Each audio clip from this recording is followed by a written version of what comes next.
It's the 4th of July. I wish, look at this volcano or whatever it says on stream. I wish, like, those are the kind of fireworks that we could play with. It's just like huge volcanoes. Like, what's a cooler firework than a pyroclastic cloud of a volcano? I don't know. I'm actually gonna find an image of a pyroclastic cloud real quick in case anybody doesn't know exactly what I'm talking about. They're so I don't. amazing, man. Pyroclastic cloud. Yeah, that's the cloud of like ash and shit that comes out of a volcano. But those clouds are like electrified and shit. So there's pictures of them at like in dark, and they'll have like fucking lightning all over inside of them and shit. It's like an amazing firework. I'm trying to find a picture now. Most of these are pictures Cool. during the daytime. Ooh, here's one. This is like one of the pictures that I really like actually had in mind, anyways, because there was like a specific volcano. I think this was in Chile. It was definitely in Chile, actually. I'm gonna commit to that. Um, that like, cause I had a period of time in my life where I was considering moving to Chile, and I Mm. ended up not doing that. But this is a pyroclastic cloud. Look how cool it is, dude. Yeah, I've seen those before. So like this is like the coolest firework imaginable. I mean, it's Yeah, no hyper doubt. destructive, but it's got to be the coolest firework imaginable. Now, is that also, I guess it'd be different than, I think what they're called. They're called sprites. I think they're actually called sprites, like electrical sprites when it can happen during that, but it can also happen in random storms around the world where you get lightning like insanely high up in the atmosphere out of nowhere, and it's really crazy looking. It looks kind of like Oh that, but it's a little no, different. that's a different kind of phenomena for sure. Very interesting as Phenomena. well, but like, yeah, this is just completely because of the interaction of like the particles that are inside the cloud, basically. Mm-hmm. Um, yeah. So, nevertheless, super cool. Uh, yeah. So it's the 4th of July. I think it's always important. Sure Like is. you remember the movie Dazed and Confused? I do. Okay, well when they're letting all the kids out from school, one of the teachers ends up like saying, "Remember when you're celebrating the 4th of July this summer that the reason that you have independence is because a bunch of old dudes didn't want to pay their taxes." And it's the best thing to remember. That's what you're really celebrating with Independence Day in a certain way because it's the English independence from Britain, and that all happened because we were like, "Fuck you guys and your taxes and trade tariffs and shit. Like we ain't about that." And now we impose them on Right? the entirety of the world. So that's a interesting situation. Dazed and A little bit. Confused, if you haven't happened to catch that in your life, definitely take some Oh, time to watch that excellent movie. movie. It's Yeah. from the days when movies were actually good, as opposed to today. Oh, okay. We're gonna have to agree to disagree on that because I know you're not a movie person, but there are amazing movies done today still. But there are amongst a lot of shit. So fair enough. They're just not like creative in the same way. I Is the thing. agree to disagree. I know you're talking about mainstream movies for sure in certain ways, but there's so many good movies. Zach, but really, there's so many movies I see and shit. I'm like, God, I want to watch this with Zach. I'm like, ah, he'll never watch it. Really, because they're so good. I know you'd appreciate it, but I know your thing with movies. I don't know. I don't know. They don't really like capture my attention anymore. I know. It's not That's really why I even know. like so I much feel my like thing. It's my lack of a thing with movies. I know, and that's why like certain movies I watch. I know you well enough. I'm like, oh, Zach, if I can get Zach, if I find some way to craft a narrative to explain to him why he should sit down and watch this movie, I think he'll really appreciate it. But I don't know if that's going to happen. So I don't know. it is what it is. Someday, man, I'd rather I'll get do to sit other down and watch a stuff. movie with you. You say that until you see certain movies, you're like, holy fucking shit.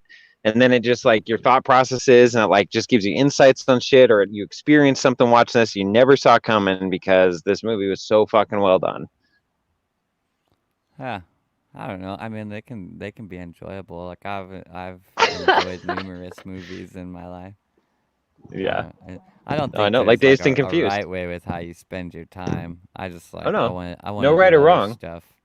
Yeah, just knowing you. That's right. Someday, it's one of my life goals.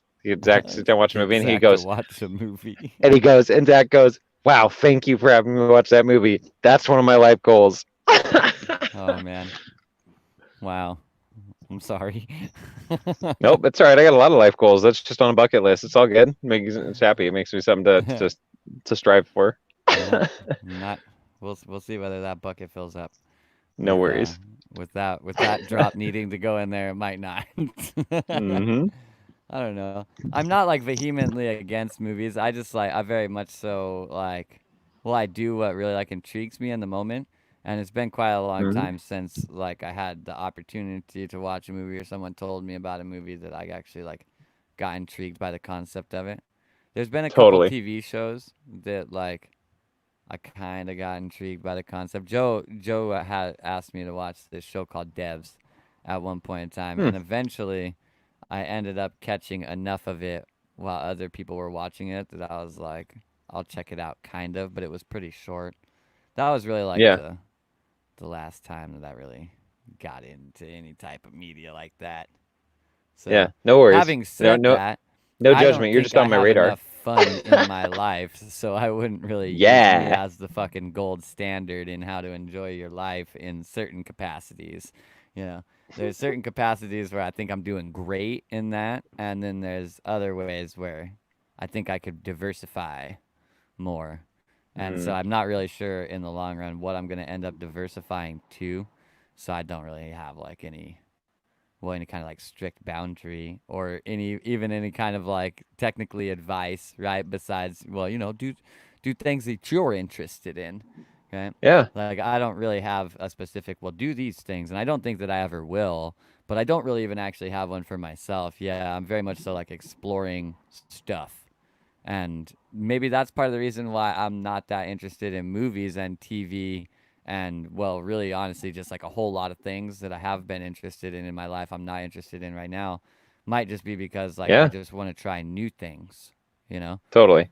So, Well, and you're yeah. certainly gaining lots of that diverse, novel experience in new ways by connecting to music again in new ways recently, which music can do for a lot of people also, and different dynamics there. So, yeah, no, Yeah. yeah, no That right or one wrong. You're does just definitely feel like a going back. Though it's the only one that I would say, well, that movies like does. a little bit of video games, but it's kind of not so much in the sense of playing them, but like the some mindsets around it, the ideas around streaming and communication and internet platforms and stuff in a certain way. Like that's where that really like first sculpted itself for me was through like Yeah, video games and stuff. So there's certainly a portion of like going back to that. But yeah, that makes sense. yeah, besides like those two, I feel mostly I'm looking for a novel experience. However, I could say at the same time that I don't feel like I'm finding it as often as I would like to be finding it. Mm, And I probably need to like step outside of my own box some more in order to be able to find it. But at this current moment, I'm unsure of like what direction I want to step outside of my own box. I've like yeah, conceptualized a couple things, but I'm not sold on anything yet, you know? yeah, So I'm not really sure. yeah. I'd like to have Well, more fun though whatever. than I do Yeah, now. well, it'll present itself to you, and I think you're just being aware of even what you just said. I mean, if you feel like that's true for you, then you're opening up that awareness or that possibility within your own neurology or your own experience that there could be things that would come up that you might normally say no to, but because you're open to novel experiences, it might just push you over the teeter totter on the next experience of being like, all right, I'll give it a shot, and maybe that's a thing. So right on. Yeah, I think that's a good way of putting it. Really, Cool. it has the potential to be teetered if it was novel. Yeah, which So isn't always true because if we're super closed off to that experience, then there really is no potential for it to be teeter because we predetermine. Like I saw a post. I was scrolling through posts today, and somebody posted. It was in that it was in that group that I posted. I made my own post of like I don't know 50 plus images I thought were hilarious, and I made a shout out to the group. There was like shit posts that look like science diagrams or mm. something like that, right? And it was this guy who did a shit post about like spanking your children, hitting your children, and like the answer, no matter it was a diagram that like yes or no, and then the reasons why, or like are they doing this or are they doing this, and it's like, but they all went back to no, like don't hit your Yeah, children they or all whatever. went to don't do it. Yeah, it was funny with the like it's whatever, but the Yeah. guy for his comment, he just reposted. He said, he goes, I think children need to hit more often, and you're not going to change my mind. Okay, but like that, my point Okay. is the contrast in that. It's like Okay, Yeah. so like he literally has decided there's nothing in the universe, there's no piece of information, there's nothing that could possibly change his mind, therefore he will Yeah. not be changing it. That's true, buddy. You probably won't. Yeah. And maybe that's fine for him. You Yeah. know?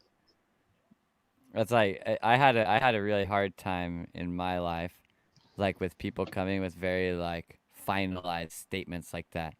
You know, that Hmm. there's nothing you'd ever do to change my mind. This is my opinion, and like because it is very like kind of abrasive, right? You're really like putting up a wall and being very prominent about it, and but like I definitely learned to just be like my response is just like okay. Like that's how I just deal with it now. Like I just just okay. It's no like really nothing would change your mind or even anything like that. It's just like as soon as they make the finalized statement, it's like okie doke. That's how you feel. that's that's a thing, I guess. Yeah, there's no more to be said there, which is it's just funny in the context that he did it with that post because Sure. um yeah, because the thing was like almost irrelevant to whatever his opinion might be. Yeah. It's just like, okay, if you want to throw that in there too, that's also good to know about you. You don't just post Yeah. funny things. You also have a strong opinion about this. Okay. Yeah. It's funny too because like in the diagram is low key saying that this isn't up for argument, and then he's trying to Hmm. argue it. You know, Right. that's it's already like That's really diagrammatically funny. Yeah, disproved totally. his position. You know what I mean? And he's just Which coming in which going like, "Nope, this is wrong." I guess can show a level of openness, right? That he's willing to post something that's totally not his opinion because he gets it's funny or whatever. But he also wants you to know I completely disagree with this in real life, just so you know. Yeah, So whatever. yeah. All right, that's cool, man. Maybe he just likes the angle of I'm pretending that maybe there's two choices, but there actually isn't. That's basically the bipartisan voting system right there. You know, it's like if you go down the pathways, it's like if you well, I think abortion is a funny one, right? Because the primary funding behind Planned Parenthood, which is where we do most of the abortions in the United States, is the Democratic Party. However, if you're pro choice, you would be liberal, thus Democratic, right? But they is it this thing? I can't remember where these political parties stand on it. It's the idea. Let's just say it's an idea. Don't take any of this for facts.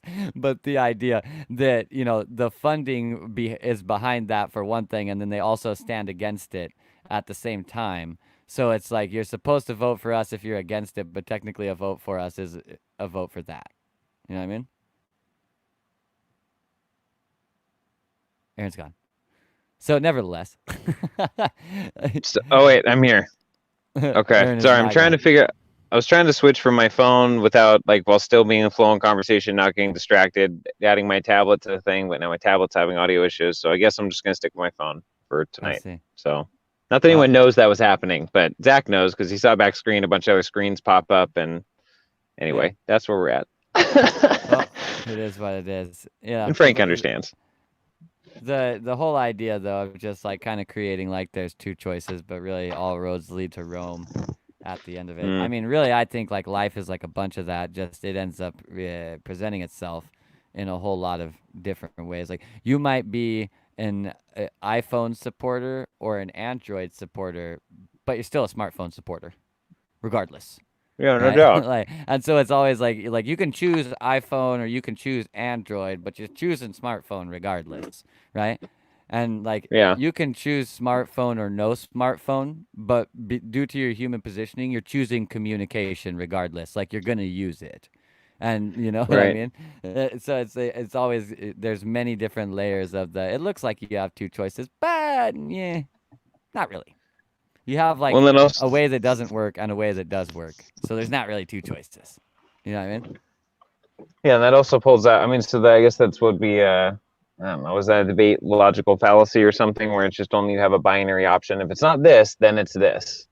You know, to be able to and a dynamic. I mean, sometimes that is our only choice, but sometimes when we push that, like, I Yeah. don't know if it's I quite. mean, when we're talking about that logical fallacy, it's when we basically like pretend someone's argument is either like they're saying either you're like completely for it or you're completely against it. that there's like no gray area that you could possibly exist in inside of there. And that's why it's the logical fallacy, is because logically nobody actually lives at the boundaries. They only live in the gray area. So to squeeze out the space for the gray area would be illogical. You know what I mean?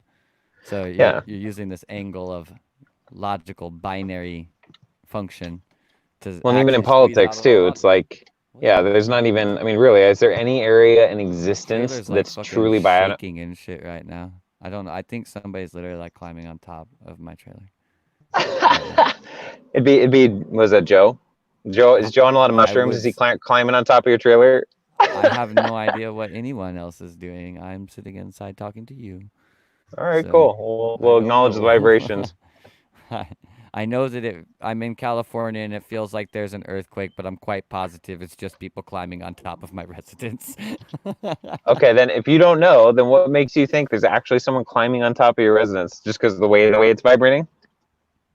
It doesn't move like the earth. Ah, fair enough. I don't really know what that means. It's not like I have a lot of earthquake experience or something like that, but it's not organic movement. You know what I mean? Mm.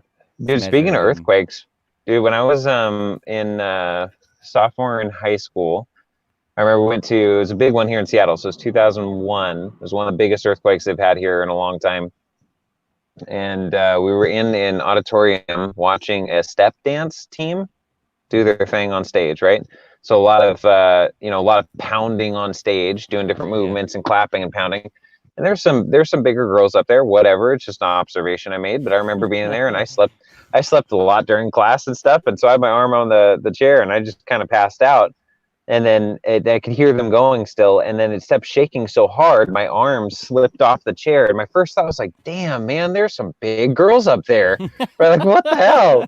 Like, Jesus, that was the first conscious thought, but it kept going, and I'm like, "Oh shit, this is an earthquake, right?" And That's I not remember, big girls. yeah, it's a little bit more than that. Wait And a then minute. I remember looking off to the side and seeing I'm no this giant. seismologist, but I'm pretty sure that's not big girls. Yeah, pretty sure. And then I looked over and saw the speakers, like the big 8 foot speakers, start swaying back and forth. They were trying to filter people out of the rows and then down back up and outside the school. And so I'm watching this thing just kind of do this, and I'm just waiting till the road to clear so I can get out, making sure this shit doesn't fall. And as we get out to aisle, looking from the front of the stage to the back door, there's a slight incline, just a big wide aisle to go through. The entire aisle was going like this. The What? Really? floor, the earth itself was doing this. And you're just like, what the fuck? This is not supposed to happen. Wow. Right? Crazy. Wow. Yeah, crazy shit, Wow. man. That's yeah. I don't have any experiences like that. That's fucking crazy. I've Super crazy. I've never been in an earthquake, and like I suppose like Hmm. some little tiny ones or something, but like I've never even felt it ever. So Yeah, that's fucking just nuts to me. You know what I it was mean? nuts. Like, It's nuts to even think about me communicating the story now, how nuts that seems. It was that nuts, really. The whole life, water moves like that, rivers, but the earth does not move like that. It yeah, doesn't. And you see yeah. the earth itself rolling like a fucking wave in the That's ocean. kind You're of like, crazy, what dude. Because the like think about fuck? like fire waves, the wind when we kind of map it, it waves. Water Hmm. waves, but very much so our mind is like Earth, no waving, but actually Earth waving Actually, it sometimes. does. Maybe Yep. Earth waving all the time at a vibration so slow that we don't recognize it. Mm. But actually, like sometimes the Earth very much so waving. Like Hmm. sometimes it's not. I mean, the whole idea of the earthquake too is that it's not like waving so well. It's like rubbing against each other and causing all this fucking friction. Well, and think about that dynamic too. So that's why, like Japanese structures and wood structures, and a lot of the wood gives. So the Mm. wood can handle that swaying. Now you might get cracks in your drywall and So shit, but you they might do a even lot say in this better, situation that the wood receives, you know? no doubt. So, Really. 'cause it's really the earth that's a lot stronger than the structure. So the structure needs to be able to receive. Well, But that's the I thing hear with what wood, you're man. saying. Yeah, it It has a gives. tension point. Yeah, so it gives. Yeah. Whereas like brick and concrete, that's where they had a lot of damage to some of the historical sites downtown Seattle. I mean, cracks throughout the whole building and other Yeah, shit. Like yeah, in yeah. homes, you get cracks in the drywall and whatever, but your structure is usually pretty sound, Yeah. and stuff like that. So, yeah, it's an interesting Yeah. thing about. Crazy. Even just the Cray shit that cray. people have, like engineers have come up with as far as structuring to make it deal with that kind of weird twisting and stuff that just like natural settling over time is like a huge deal if you're talking about like building a fucking 100-story skyscraper or something like that. Like, that's a heavy ass building, you know? It like doesn't matter Yep. how much you try to structurally reinforce the bottom of it. It's still gonna settle. Like it fucking weighs like billion Well, what's pounds or something. what's interesting with that though, I think this has just come to mind from, all sorts of insane videos I've watched over the years, and even like, Discovery Channel, or like what's it called? How Shit Works, or like big construction buildings and the ways they do to counter that stuff. I think so, like even long steel beams and stuff, over when they have a long length, for one, there is more torsion in them, there is more bend and sway. And then Yeah, also on the tops of all those buildings, they have massive counterweight systems yeah, that they actually counter with the sway. So the building, even though the ground is waving, they put the top of the structure waving in a counter opposite way. So it allows the structure to stay actually solid or coherent and not get fucked up. yeah. It's really It's fuck. fascinating. It's crazy. Some people are smart, dude. Like, Mm-hmm. actually, I think everybody's smart, but like some people get applied to projects where then you end up seeing later, you're like, wow, they came up with that, you know? So Yeah, people are pretty ingenious, though. it's true. Really, That's like like if when they put their that mind to it. one quote attributed to Einstein. Who knows if he said it? It's a good quote though. Yeah, That fish climate of everyone's a true thing. genius. Yeah, everyone's a genius. But if what is it like? If you think if you're told your whole life you're a fish, though, and you just can't swim, or I'm totally butchering it. The point was like everyone's a genius, but if you believe Yeah, you're something that you're not, or you're told that you have to be this thing, you may seem stupid or not a genius in that regard. You just got to find your niche, or what's right for you to yeah, allow that to come out. yeah. I think it's true. That's why like I'm a big fan of like following your heart because I think it leads you to that genius. Really. Mm, I think when you try to like pigeonhole yourself into what somebody else tells you to do, it's a really good chance if they told you to do it and you didn't come up with that idea at all that it's not like your money zone. You know what I mean? Like, mm, think of like even a basketball player. Like the best spot on the court for a basketball player to shoot is the one that throughout his life or her life, they've naturally trended towards. Right? They've mm, gotten more practice there. It was more natural for them. These kinds of things. If you tell like a basketball player the first time that they ever get a ball, you have to shoot specifically from here, and you have to practice from here. You know what I mean? yeah. Like they may never even like really like find that spot or really know that Mm. that spot is their spot. Just like sometimes they get forced to take a shot from over there, and it works out good usually. Well, it's funny Yeah. with that analogy. 'Cause there's a good one, but that fits both ways. So there's like a natural talent. You can have natural talent or ability for things, but if you don't also hone and refine that talent, so yeah, you may do really good in this spot and that, but if that's all you're ever good at, then you're a very limited player. You're not very diverse. If you can spend time also practicing shooting thousands of shots from here, then when you Sure. naturally get to that place on the court, you don't avoid it because that's not your spot. You've created that as also your spot. So you're like Yeah. diversifying what you're fluid in. Yeah, definitely. I mean, especially when like well with the basketball analogy, shooting the basketball is only one little facet of the game. So like it's Yep, one thing to be a really great shooter. It's a whole nother thing to be a really great basketball player. You know what no I mean? doubt. And even like so, even in your So if you position, so really like want to grow, I playing post. I played post a lot in high school because I was 6'6", and so that that in high school, it's pretty much as tall as it gets for the most part. Until you run to a school where yeah, somebody else, like a guy who's 6'8", 6'10". That happens occasionally, but usually 6'6" is up there. So you're playing post, yeah, and so there's literally there's at least half a dozen moves in the post: drop step left, drop step right, a spin step, or fade away. I mean, there's literally half a dozen that you practice over and over and over until it gets in your muscle memory. So then when you're in that mm, position, you feel where their body is and you literally just react. So your reaction is yeah, based on a calculated response that you practice many, many, many times. yeah, absolutely. Yeah, I Hi, feel like that's Jasmine. kind of the with every sport that I've practiced. There's very much so that kind of like nuance going for sure.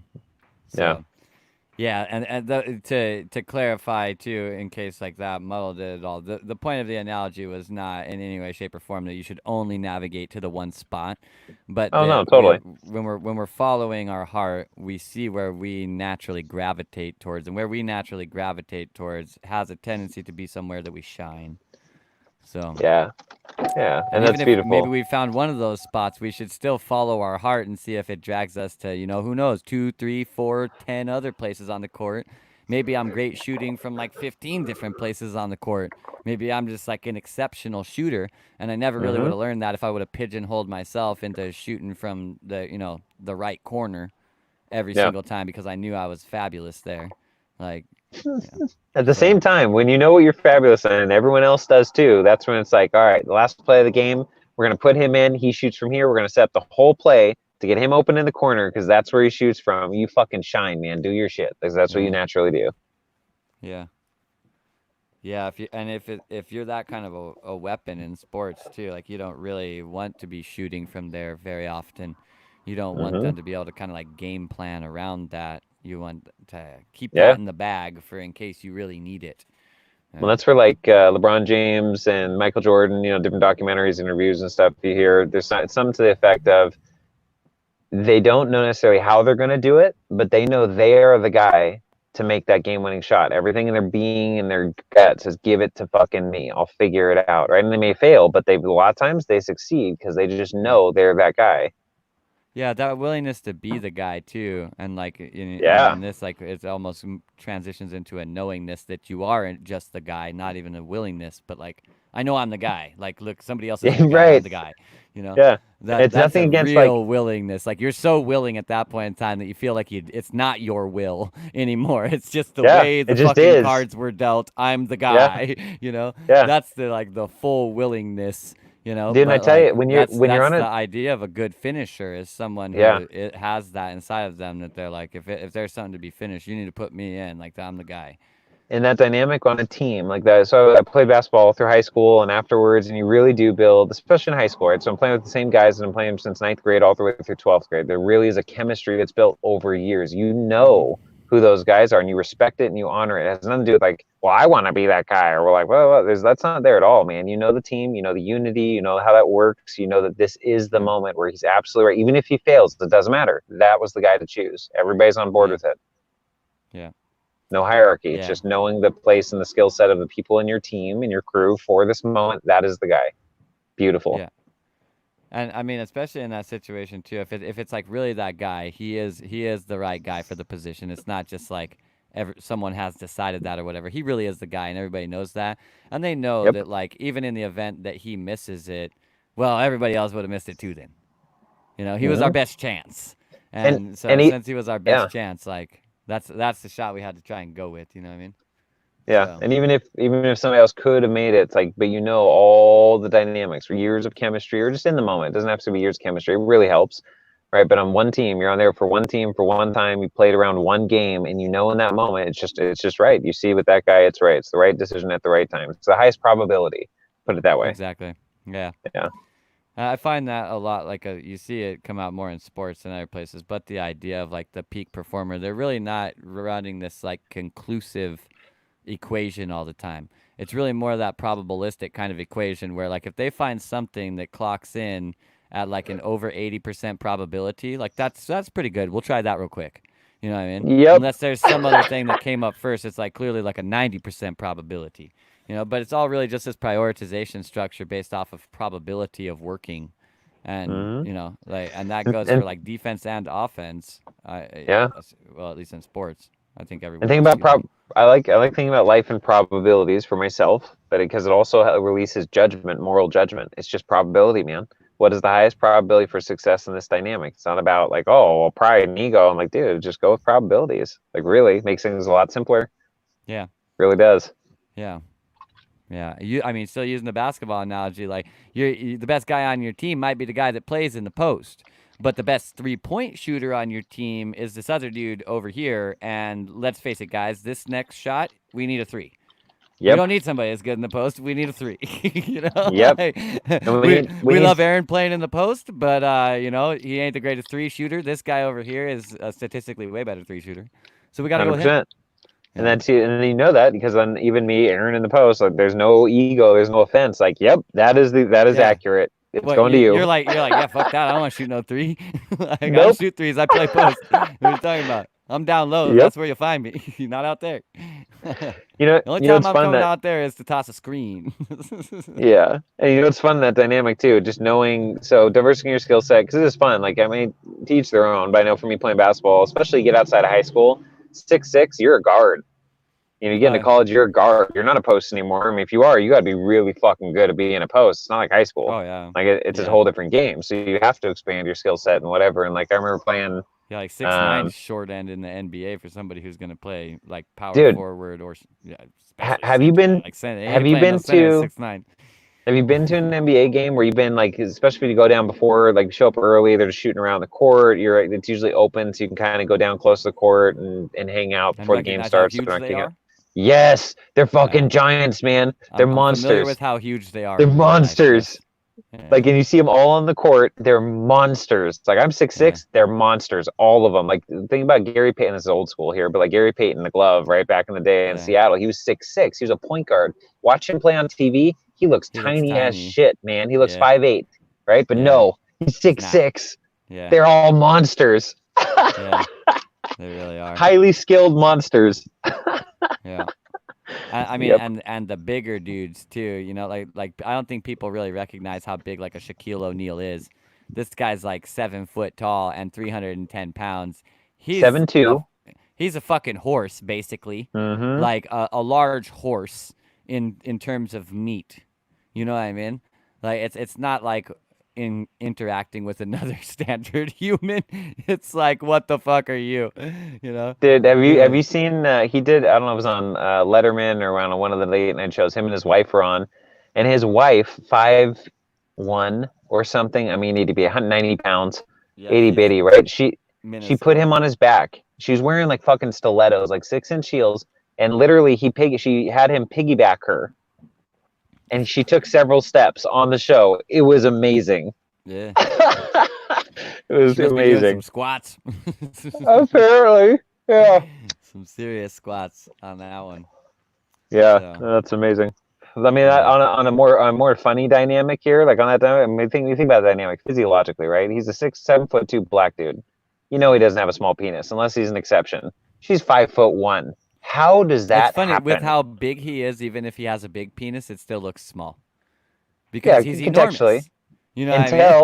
until he's going to have sex with a 5'1" woman. You're like, and she didn't rip in half. Like, how is that possible? Yeah, I I don't hear what you're understand how that saying for works. sure. Yeah. But that, I Yeah. mean, He's what's interesting on that? Go ahead. I mean, does it scale like that? I mean, you would suspect it probably does. He's got bigger feet, bigger hands, bigger head. He's taller. He weighs more.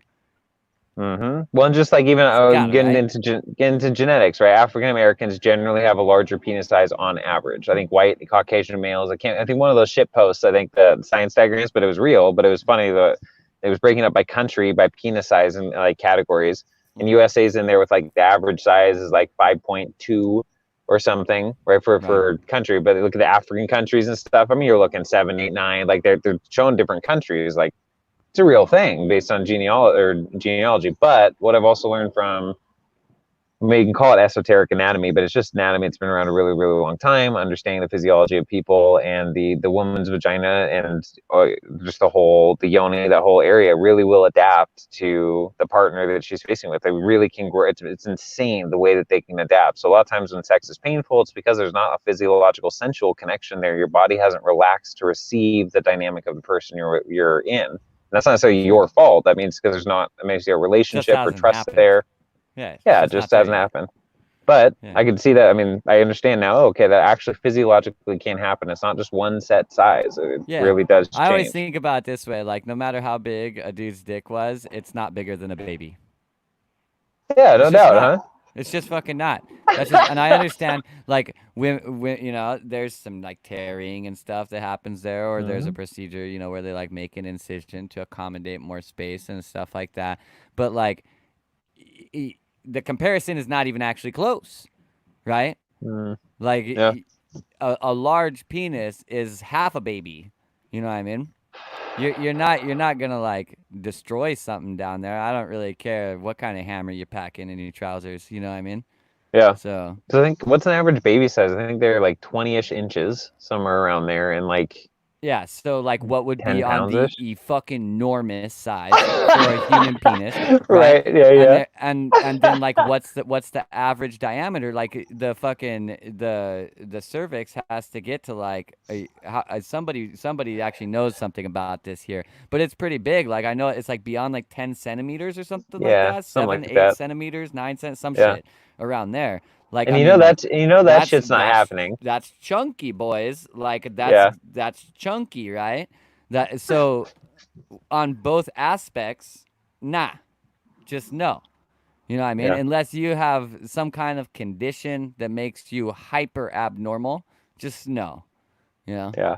So it's funny because like I definitely grew up around a lot of like machismo individuals that they would do this kind of well stunting, right? Like they be pretending like they were fucking like shit would happen that wouldn't really ever happen.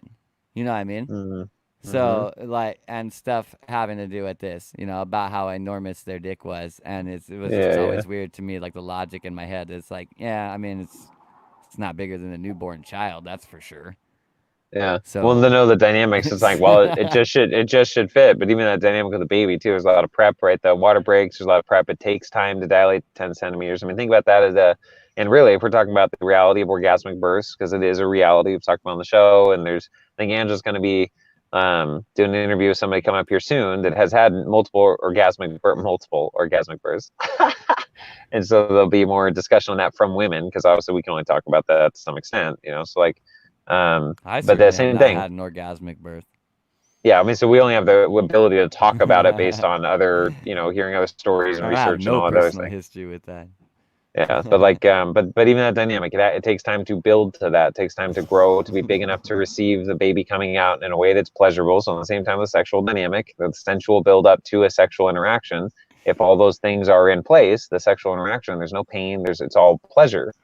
But it takes time to build up to that. It's not just the sexual act and you're ready or not. Now, men and women get there faster than others, and it's always different, Yeah. but concept's Yeah. same.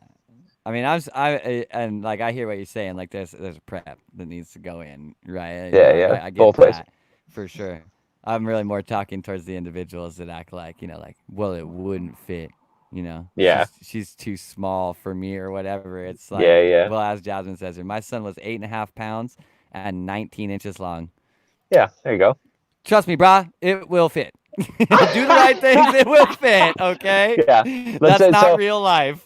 so You're think living about in a this. delusion. So think about this. If men would take on the responsibility, because we don't know any better, we just think that's the way it is. That's our experience. Totally understandable, Mhm. right? But you expand your understanding. Like, understand there's a lot more literature out there that's been around for a very long time. There's a lot more understanding of the woman's body outside of modern day American fucking first world science bullshit, which is years behind, thousands of years behind in some regards.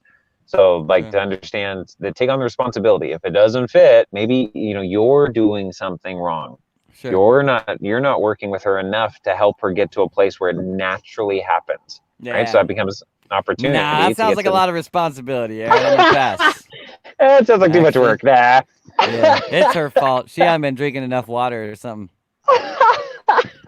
Yeah, that's what it is for sure. something like On that. a, on a comment Frank made back here a little bit, he said, "Pass Space Jesus the Rock. I got this."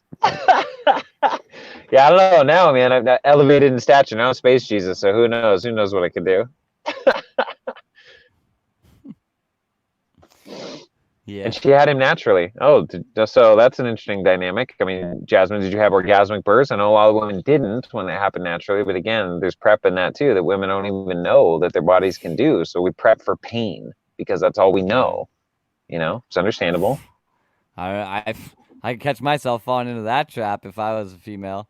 It No seems like doubt. it would maybe be uncomfortable. It would be easy to fall Totally. into that like preconceived notion of like this is gonna fucking hurt. You know.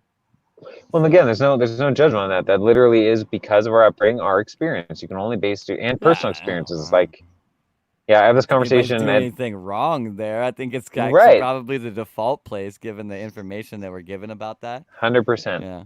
So 100%. So there's no judgment in that either. I remember just bringing the conversation up when I was learning all of these things really thoroughly and had the materials and I was learning it and I was talking about it with my mom, my grandma.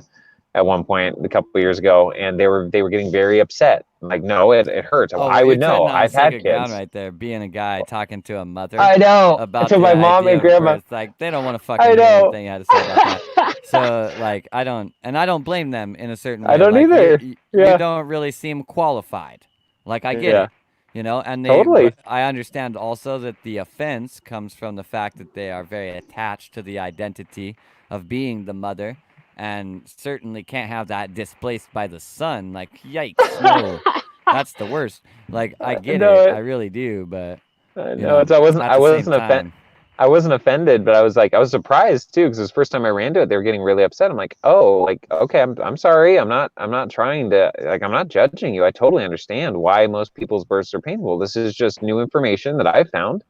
And it actually has happened for other women and seems to be something all women could do, but there's no judgment that you had painful births for any woman. Like we always do the best we can with our experience and our knowledge. Like has nothing to do with that. So it's interesting how people can take on an offense because there's some kind of identification with hmm I don't know, it was painful for me and that is real. And like you're telling me it could have been not painful, like somehow takes away from the experience for them, maybe. And that's not, it doesn't need to. I think it hits on the like I'm not a good mother thing, which is just like Aw, a worry yeah, that's natural to have when you take on yeah, an identity is, and it actually means something to you, is that like maybe I yeah. haven't done this as good as you could, and then you go like, oh, Oh, you know, yeah, like yeah, the birth could have been even orgasmic. Never mind actually just like feeling better. It could have been orgasmic. I've done it. The literature is right yeah, here, and in a certain way, yeah. it's kind of hitting the like. You trying to say Oh, I'm I like a could, fucking bad mom or something, dude? Like, yeah, you know how yeah. hard birthing you was? Like, I could have just not done it. Could have aborted your I know ass. it. Like, I fuck know it, you. no doubt. It's so true. And I kept trying to affirm, like, no, you're an amazing mom. And like, and all grandma, like all the things you have done, like I have to like go into this now and really affirm, like, so this has Yeah, nothing to do with you being a good or bad mom at all. But yeah, yeah. I've found a lot inside of my work that there's certain subjects I should either not touch on or come heavily equipped with placation. yeah, yeah, Uh, yeah, no doubt. like, I mean, catch me talking to a female client about something that is like a clearly a female issue.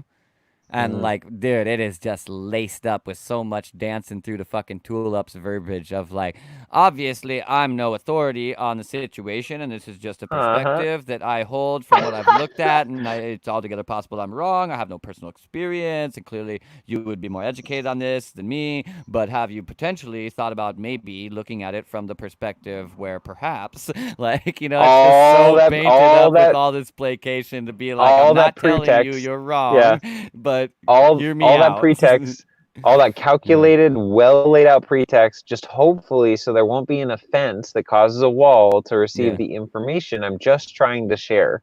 Yeah. Which honest I quite honestly think that none of that placation actually works for them. It works for me. The moment that the Mm, information is shared, like they either do or do not get offended. And it mm, really doesn't actually have anything to do with the placation before it. mm. Yeah. Yeah. Whether they did or did not receive it. So it's probably better just to At the roll the same, dice. I think I'm doing it for myself. yeah, I don't know. It's a balance of people. I feel like sometimes placations really help because it sets them up cognitively to know, not feel judged. So it puts them in a safe space subconsciously. So then when the Hmm. information is presented, it's less offensive. They're actually in a place where they know your heart towards them, your intentions towards them, your perspective on it, and that makes it easier to receive it. But at the same time, just because it's easier, you reduce the level of receiving that. It could have been like to receive that would have been a 10, and you reduced it from what could have come in at a 20 because there was no context. You reduce it down to a 12 or whatever. I don't know, Sure. but it's still offensive to them because it wasn't down to the level enough. I don't know. Yeah, it needed to be a 6 to not be Yeah. offensive. And it was like, yeah, you fucking did so much to tone it down, but like they would normally take that at a 250, and you got it down Yeah. to 125. You're not even fucking close. You know what I mean? Right. Like, Yeah. no, fuck you.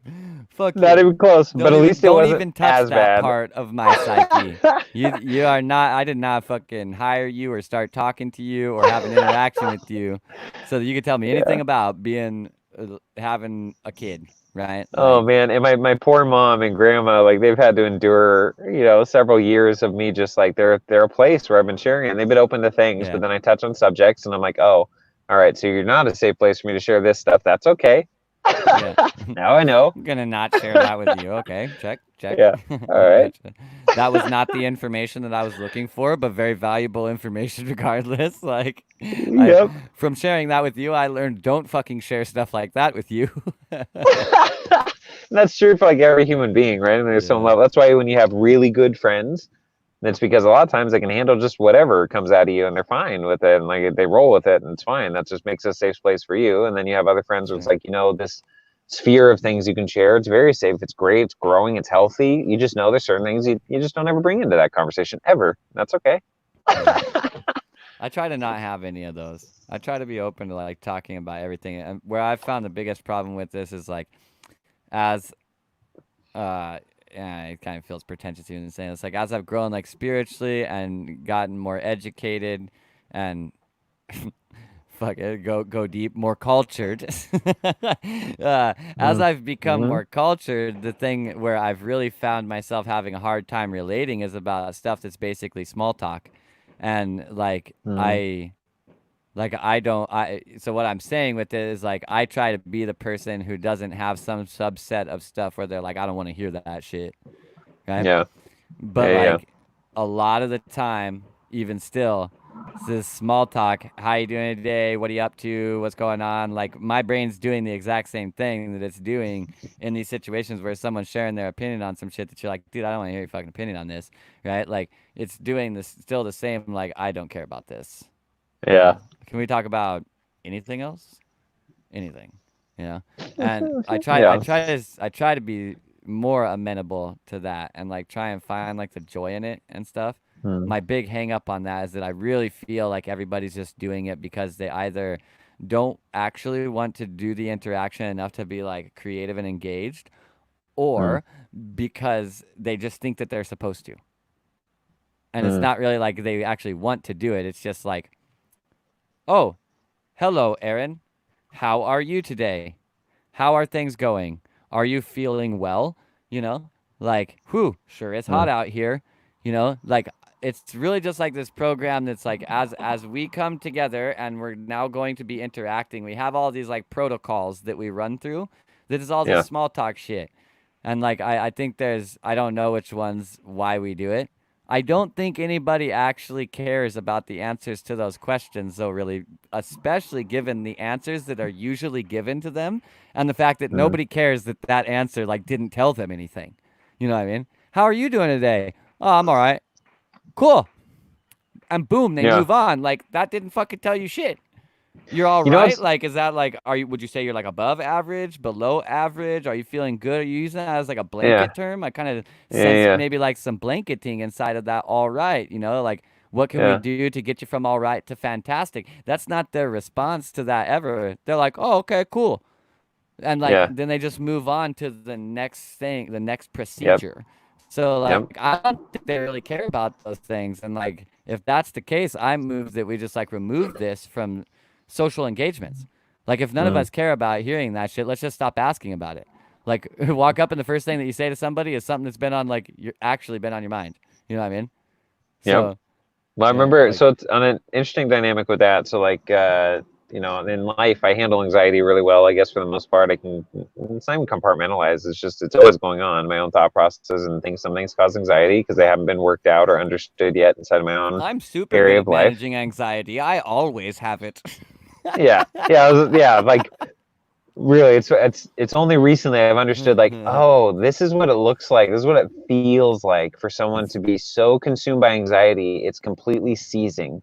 Like, It's I get funny that it. you I bring really this. do. So it was either to this earlier today or last night. I went on like a 2 hour straight rant about like the potential negatives that are oft unseen about a person being too good at managing their mental state, which is Mm. like just a topic that we normally don't talk about. We talk about how people Hmm. suck at handling their mental state or how we're Right. failing at it. But Yeah. dude, trust me, there's a bunch of dangers from being too good at managing it too. And you're kind of touching on it right here. Mm. Is this shit right here? Like fucking, it can be. I don't. I think like the releases are good. So let me Losing it elaborate then. sometimes actually good. All right, then let me elaborate. Since I've been working through this shit for the last month, at a whole new fucking level with life circumstances. So I'm going through some shit. I'm processing it. I'm doing it the best I can, and like that's life. There's still work. There's still shit going on, and so interactions, even at work, just the normal interactions coming into account, meeting somebody, get some keys, get up, check the boilers, right? And see this person once a month at the counter, whatever, no big deal, light interaction, some kind of maybe light joking, whatever. So he sees me. He goes, "Hey, how you doing today?" I go, "Actually," or I said, "Really shitty, actually, super stressed out because of this, this, and this." Like just laid it out to him, kind of a total stranger, right? And he's like, and he just like he was taken aback a second. He's like, "Wow," and I go, well, you asked. I guess the problem was I answered honestly, right? Joking. I wasn't mad. It was totally lighthearted. It was just legitimately, this is exactly where I'm at. And he was really, like, I've actually dealt with a few people just during this like time frame of my life. Like, I'm not going to fucking sugarcoat anything. You're a stranger. I don't really care. Let me tell you, the shit's going on in a very condensed way, right? Exactly how I'm feeling. And this is why. Yeah. And I'm actually been really surprised. People have responded really compassionately and be like, they're not upset that like they were looking for a bullshit answer. They're just like, wow, like, man, I'm really sorry. I hope things get better. This guy was like really nice because the COVID shit, their bathroom was locked down, right? Nobody can use public restrooms. It's really ridiculous. And I need to go to the bathroom. So just one more thing that pissed me off, right? And I like went over there and I saw the bathroom was locked and I said, "Oh, and your bathroom's locked, isn't it?" And he goes, "No, don't worry about it. Go use it. It's fine." It's like, thanks, man. Like that actually is really nice. That really helps right now because that would have really just added to all the shit going on. Yeah. Yeah. That was So kind of, in a certain way, that concept there, that people are actually, a lot more willing to be compassionate and helpful than we really give it credit for, kind of packed into what I was talking about last night on podcast. Just the idea that, like, we do have a responsibility on a bunch of different levels to like actually share who we are, whether it be to like give other people the opportunity to help us, which is maybe something that they very much so want to do, but then also to create a safe space for them to potentially engage themselves through that like resonance or relevance that they feel yeah, inside of man. your own story as well. So like, but when we do that, we really do. There is actually like a lot of fucking good people out there, and a lot of people do actually care. They're just so like Yeah. tuned into this mode of operation where we are pretty disconnected that if like they even like halfway start interacting with you and you're just like, sure, like, look, I'll actually link right in. This is exactly what I'm experiencing right now. What are your thoughts on that? They're like, Yep. wait a minute, holy shit. Like, are we friends? Do I know you? Like, Yeah. but they're But you like, know what? they want to help you out. Yeah, it's like an opportunity for them to, I think they're like, wow, this is like, it's kind of nice. It's kind of refreshing. Somebody's fucking actually honest. And I'm not being an asshole. I'm just legitimately honest. This is where I'm at right now. I don't expect you to do anything for me. And I'm also not trauma sharing and like just throwing this on you.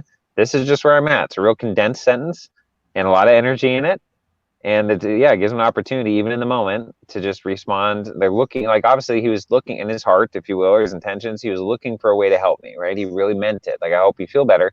Oh, the bathroom's locked. That's fucking bullshit. That pisses me off right now too. Like, I didn't say any of that, but you can tell. And he's like, "No, man, here's the keys. No, go use it. It's fine." That's Yeah. really nice. That was really helpful in that moment. I really appreciated that. Yeah, and in many ways, like we talk with love relationships a lot of times, saying like it's the little things, and it's one of those things that really is the thing. Like, there's not a lot that guy can do to show that he has any compassion or care for you in the situation, but Yeah. given any opportunity at all, he's like, like it is a fucking stupid rule and shit, dude. It's like, No doubt. just go do Yeah, it, he dude. could. Yeah, super kind. Like that's kindness. That's subjective, and that's how really Well, police that's should be. Or compassion, really. You know what I mean? Like kindness yeah, would be, maybe we'd have to get into a lot of other dynamics as to whether or not he's being kind. Because, like, if he has someone else, his boss, for instance, has ordered him to like not allow people to go in there, then he's not being very kind to him by directly going against his request. You know what I mean? But yeah, he I is guess. being kind to you. And so maybe it's like a Yeah. cancellation of the kindness, but there is certainly compassion in the Mm. situation. That's why he chose to go against the agreement that he maybe had to uphold that whatever rule, right? Yeah. But like, is breaking a rule that you have agreed to uphold an act of kindness? Usually one would say no, right? Mm. So it's like the maybe the kindnesses cancel each other in a certain way, you know what I mean? Sure. But Yeah, I can see he's that definitely being dynamic. Yeah. compassionate, which is, a lot of people say like, well, compassion's kind. Yeah. So And I think I pulled that shit on somebody in I don't think Starbucks compassion too always during is that. kind, but Yeah, that's true. Yeah. I So pulled that shit on somebody in Starbucks, and I don't know. There's a handful of places over a couple days. I'm just like, yep, that's where I'm at. And I didn't have one of them that was it was more of a. I feel like almost all of them were that spot where like they genuinely felt bad. But like you said, there's not really any opportunity to help me with anything, so yeah, they just kind of felt bad, you know. But like, I don't know. It's kind of nice to get that too. It's like I'm gonna be authentic right now in this moment. Don't really care how you respond, but I've been surprised at how kind or compassionately people respond, even in just yeah. their reception of what I'm saying. Well, given what the standard of society is at this point in time, like the more disconnected space, hey, how you doing? I'm fine. Nice. Right? Like, Yeah. that's the standard. You can't like for someone to even actually be compassionate is like a real fucking nice step to expect them to then also be like trained to handle that situation in the moment and know about it and these kinds of things. Like that's another huge ask after that level, you know what I mean? So it's Yeah. fucking great that they're even like at a point where they're like, whoa, like fuck, well, that sounds rough. you know, Yeah. Totally. wish I could do something to help, which is really code word for I can't imagine anything I could do to help right now. And you know what? Yeah. You know, another circumstance on that that was really compassionate and unexpected and awesome was another situation I had in another account where I hadn't even like let this guy in on my drive. It was a normal interaction with him, doing fine, you know, whatever. Like he had to give me his personal keys. That's the way this account works. He gives his personal set of keys. I go around, check these buildings, and I bring him back. Dude, Mm-hmm. everything went wrong during that time. Like one, I got an emergency phone call, so it took instead of taking the 45 minutes to do the rounds, it took like an hour and a half. So I had to tell him I was delaying him, kind of delaying his day and getting shit going, what he was doing because of this other shit that just came up. And then I get back to the one of these camps I had to drive to, and literally my van ran out of gas. I've never had my Oh, vehicle jeez. run literally out of gas, just died, no gas. Right? Then I lost his card. How do I lose his card? I've never lost his card. I literally cannot find his card. Right? So Yeah. I feel like super like shit. My own problems, my own incoherence, and my own dissonance is causing him problems. And then if that adds on to my anxiety or my issues, and I have to tell him like, look, man, here's what's going on right now, and I lost your card and I lost gas. You know, like I just felt like shit for that. And he said, look, don't even worry about it, man. He brought gas from their shop. He brought gas out, filled on my van. He said, don't even worry about the card. He said, if you find it, let me know. But if not, I can get another one. That's fine. And like he was really, really compassionate about it, like totally unexpectedly. And then when I shared with him more details of what was going on, he ended up for the next 2 days, he called like to text me to just check in and see how I was doing.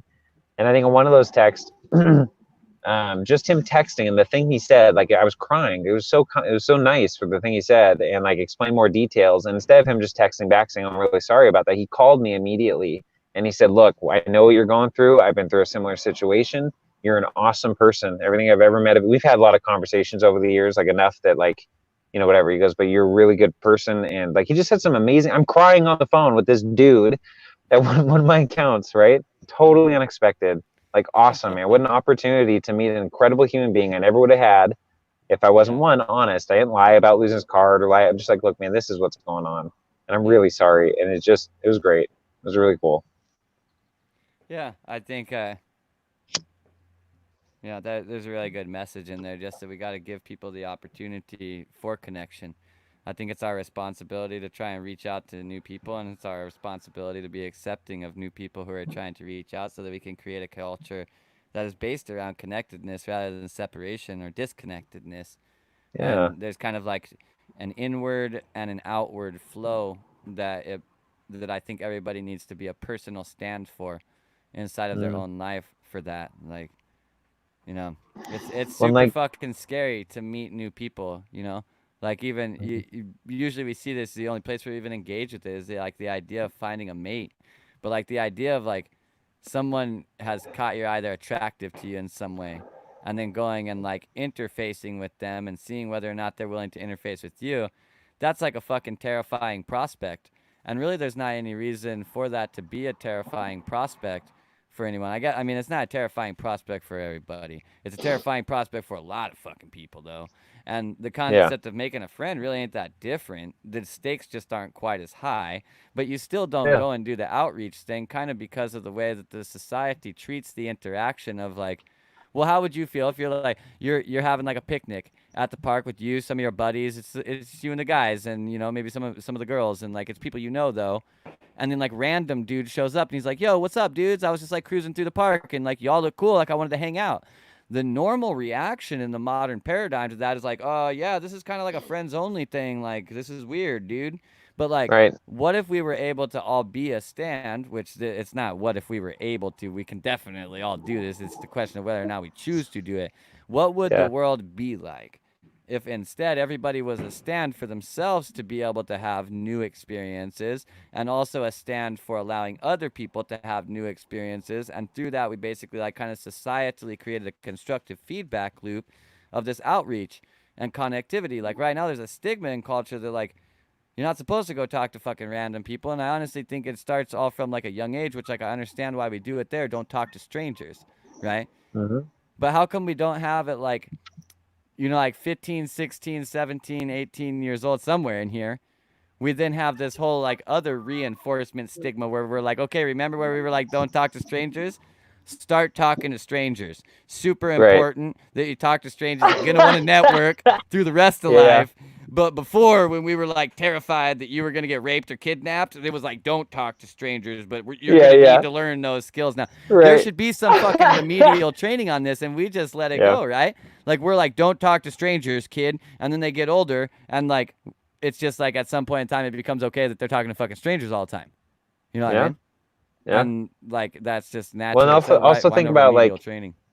if that starts earlier in life. So go back to the park situation you were laying out. So if you're a little kid in that dynamic, a Right. stranger comes up and says, "Hey, I'm walking to the park. I'd love to hang out." You see how the adults react. They're not Mm-hmm. afraid. They're fucking adults. There's a group of adults. Why would they need to be afraid? Also, why would they need to be assholes? Hey, Right. man, no worries. Come hang out. We got some food. You like chicken? You like whatever? We got some food. Come out. Get to know them. If they're weird or whatever, you watch how they handle it. People can handle that just fine. They'll Yeah. kind of push themselves out to the outside of the circle. The adults will handle that. The kids are fine. The kids get to observe welcoming strangers, welcoming people, but also there's boundaries based on behavior and whatever. Yeah. You Yeah. know, I think that'd be that great like if that's we, the ideal situation. I think the problem yeah, is that in most cases the fucking parents don't actually even know how to handle this interaction in the right way. I think like 100%. we being, and when I say we, realize I mean like my age group, right? Mm-hmm. We're Yep. we're we're the we're the we're the coming head of society, right? Yep. We're the birthing head of society. And as we're moving into that space, as we're moving into being, in our 30s, maybe you're moving into your 40s, both these spaces, same place in my opinion. You're moving into the place where like you really need to basically have an idea of how in a certain way things, well, you have an idea. Whether it's a good idea or not is a fucking another story. But you have an idea, and other people will end up looking to you for some type of established idea of how things are supposed to be done. And that's why I think we need to have this conversation of like, okay, so we're moving forward in time, and who gives a fuck what the world is right now? It doesn't matter, right? Like, our time is coming for our generation to really be calling the shots on what the fucking planet is doing, and we need to have an open dialogue. I'm not saying that it has to fucking be here, but I'm saying that like people in our age group need to be having this dialogue about this of like what kind of society do we really actually want to create for ourselves? What was the previous paradigm doing wrong? What do we Yeah. need to learn in order to be able to do things right? And we should be actively having this dialogue. Otherwise, we're going to come into the position where you know, we our generation holds all the power. They're the people that are in government. They're running all the Fortune 500 companies, all these things. We're in that space now. And we're just as much of idiots as we like to perceive the people that have done it before as. Okay. They Okay. So, probably were that, like, the society was probably like that because they lacked the actual conversation about what do we okay. want to So be, you know? think about this as a progression from that because that's true. Obviously, the conversation needs to happen even in our own minds, but usually that happens when you hear other people having the conversation, stimulates your own thought processes as you cross references with your life experiences. Sure. But then they need example, like the example we're giving. What if we create communities, get-togethers, the ones we're planning on doing, the retreat type stuff, or the coming out there and do it for the expanded fearless family. I mean, whatever, just people where you get to be around just for a long period of time, several days. You just interact. You learn how to interact in ways that are coherent or be like fun, that you can get along. People can handle. Maybe there's conflicts happen, but you see how they're handled. Like you literally are. It's kind of like learning a language, right? The most proven over and over. The best way to do it is just full immersion. So to be able Yeah. to fully immerse in a community of some people, so we start living individually, getting groups online, or ways we interact, handle conflicts and tension, that teaches people, that teaches us as we're in them to how to do that. And to physically be around and be doing the same things. Sure. I Like think that, it it's a definitely bit, helps to have a learning experience if you don't like feel like you already know how to kind of right? provide this space for yourself or for other people. Well, then, like, so I'm a very, very engaging person, right? With people, with strangers, people I know, people I don't know. Like, I'm very open. I'm very, I can create space kind of. I just seem to, I enjoy doing it and creating space that's harmonic with whoever I'm in front of. I really enjoy doing that.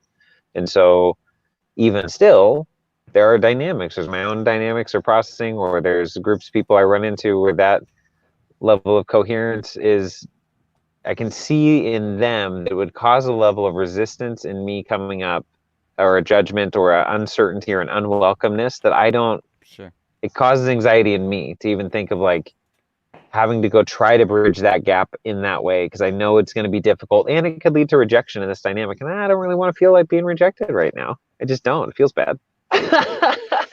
So there's Yeah, times like I mean, literally I don't it engage. seems kind of weird to me. Like, and that's really what I'm talking on. Like, this idea of this, maybe there's a potential that I will be rejected. Like, why? Like, that doesn't actually make any fucking sense. That we Mm, operate as humans, communal organism that literally needs the rest of society to survive. There's tons of fucking medical proofs and scientific proofs behind this.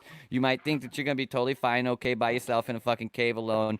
The data proves otherwise. So, yep. nevertheless, you're a fucking communal organism, but we live inside of a mode of operation that gets basically handed down from generation to generation. This is why I think it's important to open up the conversation about what the fuck are we Yeah. really doing here. It gets handed down mindlessly from generation to generation, where there's even the possibility that when I walked up to someone else and tried to talk to them and tried to be my vulnerable self with them or tried to generate some kind of outreach or connectivity, that potentially they would be like, nah, get the fuck away from me. You ain't my type. Fuck you. Get away from me. You know what I mean? Like, whoa, why be that rejecting even? Like what there's probably reasons. Maybe this is another way of opening the dialogue. I'm not saying like, yo, you're stupid. Why are you being that way? I'm saying really like, why are we that way?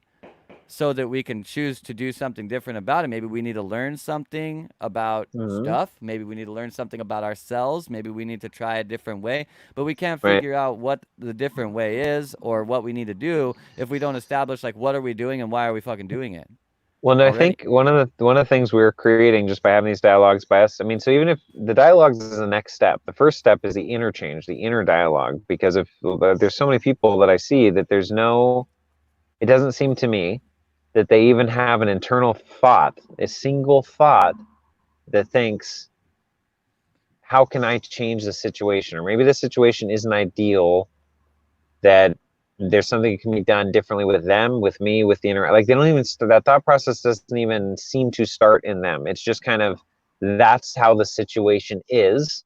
This is how I've learned to react to it or fit or not fit in it, and that's it. It's not. Yeah, well, I think societally that actually weeds itself out if the people who do understand how to do the thing start doing it. You're talking about like the having the experiences through some kind of retreat or whatever.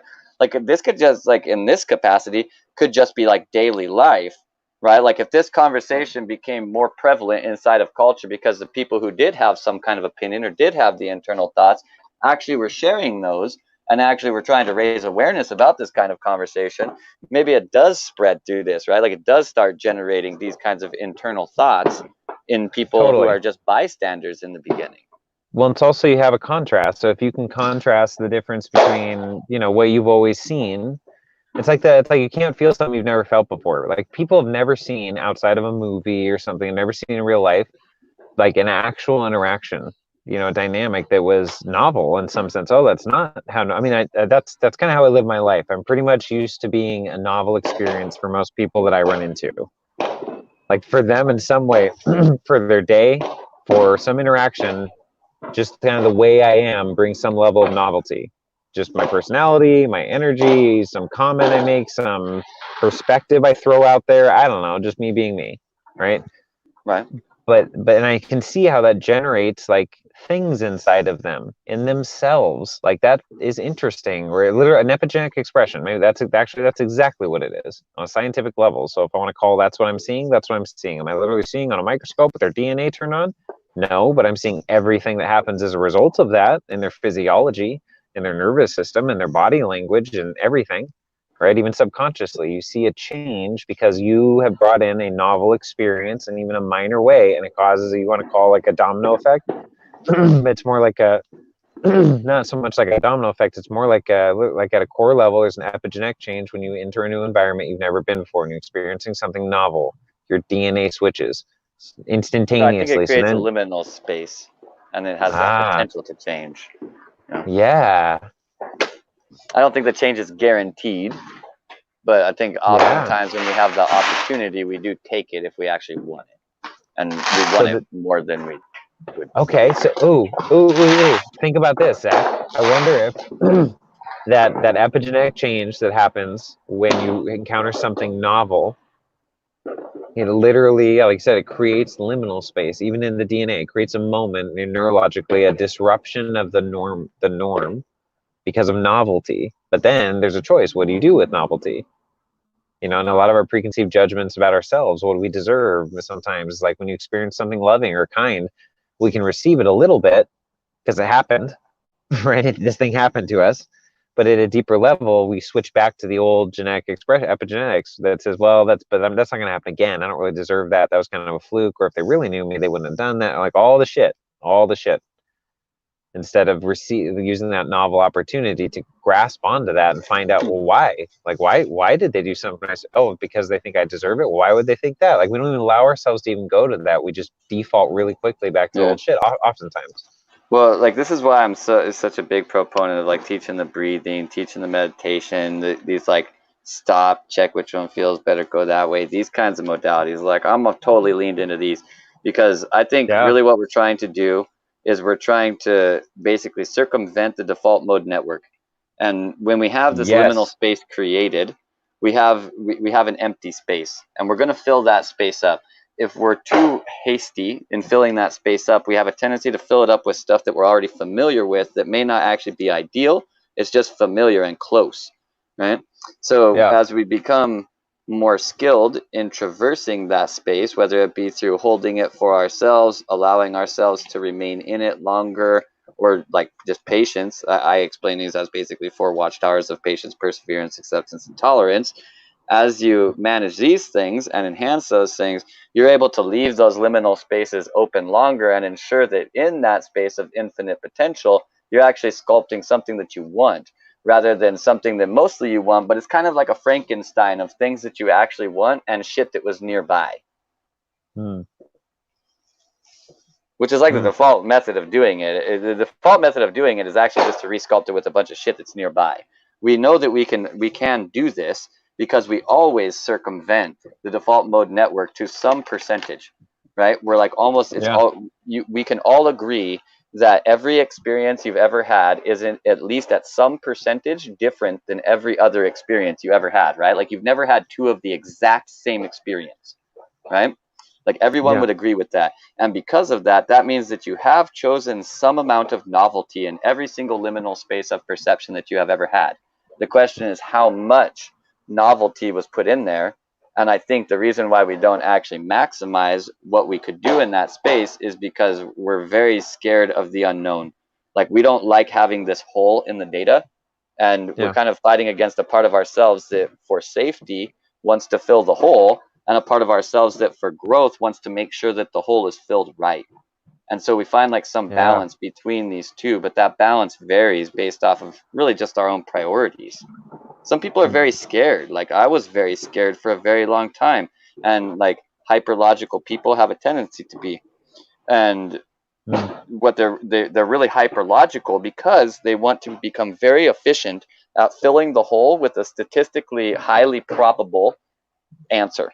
They want to feel like they're filling the holes really good, so they lean into their logic big time because this like it has all this credibility and shit. But they will inevitably come to find out that like sometimes even though they tried their best and everything was logical about what they lined out, well, it was totally logical that there's no way that this woman or significant other would choose to leave you, but they did anyways. Right? No doubt. So it doesn't matter how logically planned out it was. That has nothing to do with anything. This is what really happened. So we are very eager to fill that space of that unknown. It's the whole reason why the human mind has a tendency to assume. It doesn't like empty spaces. So it would rather put some kind of data, even data that it made up, rather than have a space where it's like, I have no fucking idea what's in that space. I think that space is empty. I think there's nothing in that space right now. Like, Dude, realize we won't even go so far as to do that. We'll say, I don't know what's in the space. You don't even actually know that there's something in the fucking space yet. Yet you would say, I don't know what's in the space, because you're already assuming there is actually something already in the space. Yeah. Yeah, that is helping me on levels I don't even know how to describe right now. So the couple of things you said in there, just yep, that's really interesting. Like my mind It's is all about this crawling liminal space, dude. It's all about it. Like, everything is about this, because that liminal space is really like the space that opens up when you've circumvented the default mode network. The reason why you have trauma, habituation, addictions that are negative for sabotaging operations, all of this kind of stuff is completely because for some reason, maybe not good for you today, that is coded into your operation in your default mode network. And without the ability to escalate above that and make a choice to govern that space, this default mode network, or oftentimes referred to in Buddhism as the monkey mind, will continue to control your choices. So it's all about the liminal space. How do I make it? How do I control it? What controls it right now? How do I master that thing? You know what I mean? Yeah. You know what's interesting on that dynamic? I wonder, just thinking about this now, even neurologically, and my own experiences in processing shit. It seems, and this does tie in, neurology and default mode network. It seems mushrooms at lower doses would affect that in a way that's sub-perceptual. And then you get into doses that maybe feel beneficial in certain ways, and being beneficial being result in this dynamic of positive emotions or something that is causing a benefit or additional perceptions that aren't literally the opposite of anxiety to some level, excitement or beneficial. But then, depending on maybe the state of mind or whatever, or the amount of mushrooms in you, the amount of neurological connections, there, you get somewhere in the mid-range dose, like you were talking about, maybe certain dynamics sitting on it, they get not having enough. And I mean, just had some experiences here recently. It's not like it's just there's a it almost hyperactivates the default mode network along with everything else, but in a way that's not really quite helpful. It's these weird stuck places. It's these weird, almost anxiety inducing, because it's too much, and I don't know how to describe it. Well, it's with fear, but also just like there's too much going on. I don't know how to conceptualize it, and that's like a whole world of things. Oh, and there's 27 other things going on right now. They're their own spheres of universes of things I'm not able. I need to give all my attention to 2 or 3 of these things, even not be in anxiety, but be in some level of like contention inside, because there's a lot of unknown here that maybe causes unsettledness. Yeah, this is the inverted black hole, though. The function is the same. Like I'm talking about a black hole where it's like I have no idea what's here. What we're really saying there is I'm unable to gather the data. So too much data is just a white hole phenomena, where it's like there's too much fucking data. I got to focus on just a couple things or just one thing, as opposed to I can't focus on anything. They're really the same function, just on opposite sides of a lens. Okay, so if you increase the dose, though, this seemed that interconnectivity, the white hole part or whatever, becomes so interconnected. And what's that banging? Oh, fireworks. Yeah. I was like, what is that banging? You're oh, that's funny. People haven't started here yet, really. We're on the same time zone, but anyway. They fucking light off fireworks here on August 12th for fucking no reason. So yeah. It's not okay, shocking, so but then there's fireworks already. There's always fireworks already. So then you get to a level of mushrooms. Maybe this is up in the 4, 5, 6 gram dose, somewhere a bit higher, where there's enough interconnectedness that it starts to swirl together and become irrelevant, because it's not about breaking down each of these realms. There's too much here. There's too much here. There's still segmented. That's the problem. Interconnect them all, it becomes this big white swirl, or this big white fucking just fine. It's great. It's one big thing that's in movement. Because I feel like the anxiety is, I'm stuck here. I have to figure this out, but I can't. Oh, and there's 27 more of these, and it's just, you're stuck. But if it's all flowing together, that's it. That's the release. There's no anxiety. There's no nothing. That's like stillness. It's all flowing. It's okay. There's nothing to assess. It's like it's just it is. Yeah, well, it's let go. It let go of the idea that it needed to compartmentalize data. So now it can Yeah, just sit amidst enormous amounts of data and just feel fine. But dude. as long as Wow. it wants to compartmentalize the data, it will either see a black hole or a white hole. It's not seeing either of those things. Those do not exist. Right. It's seeing a bunch of data that it can't deal with if it's seeing one of those things. You know what I mean? Yeah. This can happen any point in our life. You don't even need psychedelics to get to one of these spots, man. Depression is very Right. much so one of these black holes inside of the mind that like a person is basically fallen into, and oftentimes they can like see the outside. They can see like the white hole or the other side of the lens, but a certain facet of them also wants to go deeper into basically this void because the void feels safe because they feel like they get hurt by other people. So they want the Yeah. connectivity on the outside, so a certain semblance of them is reaching out towards the outside, but another stronger semblance of themselves is taking them deeper inside because of the safety that not having to trust anyone else basically provides. So they end up basically caught in this liminal space where they're in limbo. They want out, but they're also want in. And they oftentimes don't want to admit that they want in, and oftentimes don't realize that they actually want out. So they come out with like these weird cries for help, and then people try to help them, and they're like, "I don't need your help. What are you talking about?" You know what I mean? These kinds of Yeah. things. So, but it's because they're caught in this limbo space, really. And it's the same thing. It's always the same thing. Anxiety is a response to this all the time. All anxiety is this. I recognize I'm aware of more data than I feel capable being conscious of. Yeah. And usually Yeah. the answer to this is to not try and be conscious of all of it. Realize that a lot of it is just fucking noise. And a lot of that Yeah. noise, you're the one making it. It's not even outside. It's not even like it's not the other things. It's you making fucking noise about the other things. You know what I mean? Yeah. So There's in starving kids in meditating, Ethiopia every day, but on days where you feel great, you're not thinking about them kids in Ethiopia. You're not hearing that noise. You know what I mean? yeah. They're still there. They didn't go anywhere. Well, I mean, some of them died. They are starving to death, after all. You know what I mean? Yeah. So just when we aren't perceiving the noise or the data, then we don't feel a responsibility to compartmentalize it. When we are perceiving the data, we feel a responsibility to compartmentalize it, but sometimes we do not feel that we lack the ability, or we do not feel that we have the ability. We feel as though we do lack the ability to compartmentalize that data, and then we have responses because of this. The most common response is basically anxiety, where we try to cultivate all of the data, but inevitably fail because we're basically trying to cultivate an impossible amount of data. Wow. You know what I just realized about me? What's that? I guess I'm trying to say this in a way that's beyond sounding just arrogant, but like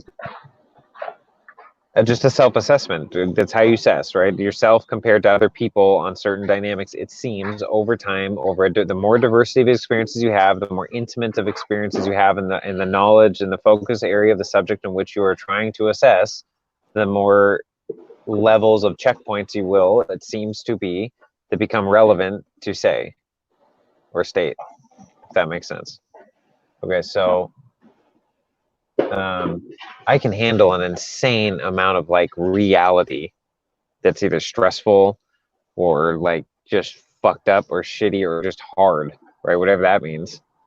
Like for Yeah. long periods of time on a very regular basis, and find like not just handle it. What I mean by handle it is I know what anxiety feels like. I've always known anxiety can feel like, but at the same time, I've never lived in a state of anxiety that was paralyzing for very long, if at all. That there's Yeah. literally no, I was in such a place mentally that I could not progress beyond it within a very short period of time. Like to go on for minutes or hours with this like high levels of anxiety that are paralyzing. I've never experienced that. I just don't. I handle things well without dissociating. However I do that in a myriad of ways, I just do. Okay, it Have you seems. found stuff in your life that you spent like a very long time analyzing before you made a decision? Yeah, but it's never been paralyzing. I know what that looks like. I've had that in other people and in a partner that it's never been paralyzing really. There's always a level of the probabilities are enough on this end and enough true to my gut or my heart, wherever you want to do that. That like that's the direction I'm going. No regrets. That's just it. That's it. That's usually the So way that like it shows up on the other side, is that they end up functionally paralyzed. Like they convince themselves that they're moving because they're thinking about it or they're working on it or something like that, but they're not actually moving. I think of this as basically right. zigging and zagging. Like if you move left and right enough, you think you're moving forward, but you're not actually moving forward. You're just zigging and zagging back and forth. You know what I mean? Yeah. Yeah, totally. Well, that's it. And I've seen a long-term relationship I was in. It's still That was the paralyzed. well, no, yeah, that was the reality this person was in because they would go back and forth on every possible conceivable spectrum of understanding the subject, yet still could not make a decision. They were never moving forward. Right. Right. And Yeah. so, like, for me, it's always the more I can circumambulate, the more I can cross diversify sets of information, and the more I've taken in life. A lot of that's internal because I have a lot of external data and enough to have for. Oh, anyway.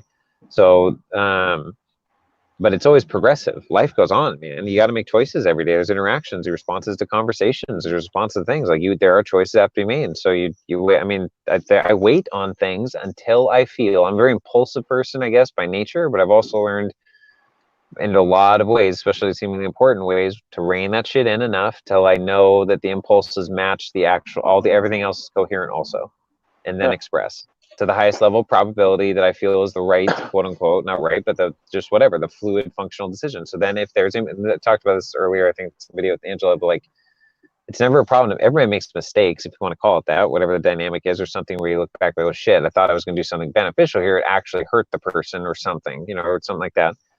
But you understand your intentions going in, you understand the reasons why, and you understand that may happen going in, and to understand also there are then decisions to be made.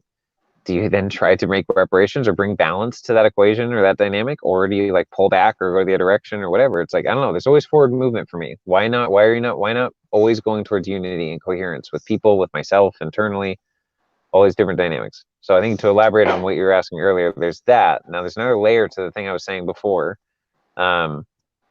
I've never felt what that is for like lasting for hours and like happening over days or like until recently. I mean, there's just a lot of the details and whatever. There's a lot of shit that's gone on, and I'm just like, and then other things come up in a way that I'm like, unfucking believable, right? And I have to. I made a statement. Oh, there's our fireworks starting, and I made a statement about so I'm only smoking a joint. I can roll up the window and dampen some of that. And so. Things that come up where, and I wrote a quote saying something to the effect of like, when you feel like your circumstances are literally going to kill you, right? Internally for anxiety, just shit, everything going on. But you literally can't pull your energy back from every area in your life. You know where it's invested, it's right. It just is. I don't have a choice. I can't pull back from this area. I won't. Whatever that means. No matter bad advice or good, bad decision, I won't. It matters that it's there in all these areas. It just does. Like the energy isn't just like habits and practical shit. This is really where you're investing your energy, your heart, your time, what people, and where it is, I can't pull back. Therefore, the only answer is I have to increase my capacity. I have to, right? Just an option. Have to. So I've chosen that. It's true. I felt that settle in at different levels, catching double bounces here and there or whatever. We talked about that in the other show, but like that still to increase that capacity means stretching or breaking maybe any other limits because they gotta get bigger. All right, I'm open to that. I thought I could maybe it gets real close to like fucking breaking them and like freaking out or whatever, and dying or in some level or like crashing or failing in some major part of my life or psyche. Really, I'm talking about mentally here on a lot of dynamics. So like and I think handling it okay, good. It seems like it's going to balance out. I feel like it definitely increased capacity in a way that didn't break something. Right? On a level that's like, something broke. That's going to need some repair on a level I don't know. I've never had something break like that internally. You know what I mean? Mm-hmm. And like, but then that's great. And then those circumstances do happen where like, I think something's breaking internally.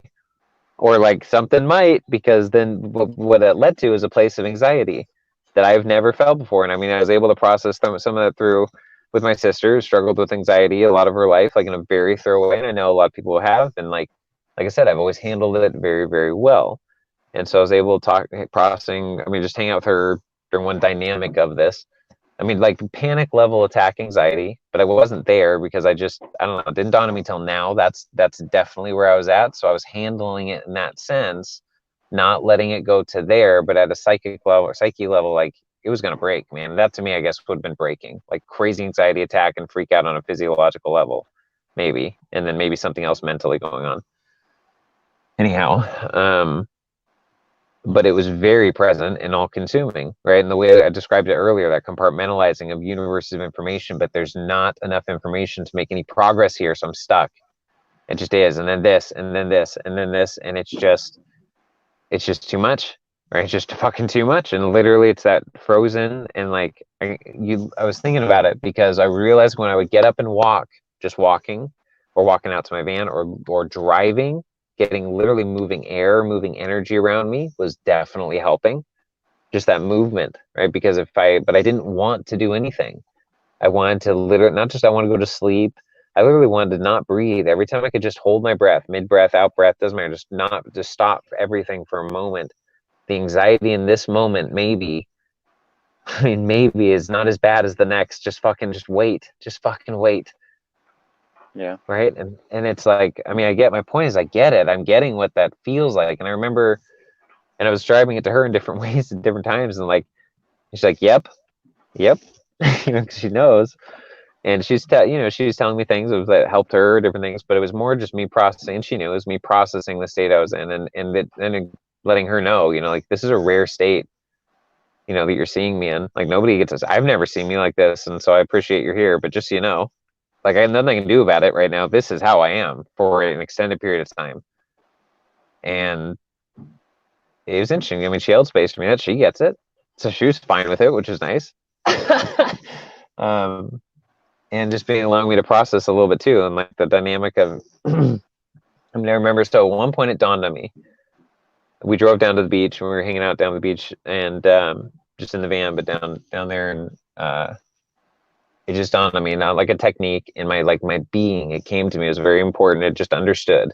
Again, this is not, I do not want to minimize this to a technique at all. This has felt very different. This felt very just an awareness inside of me, being very present. Not even a higher self. I don't know. It just was, man. It was a moment that was profoundly entered the state of anxiety in a subtle, very subtle way that said, what am I grateful for?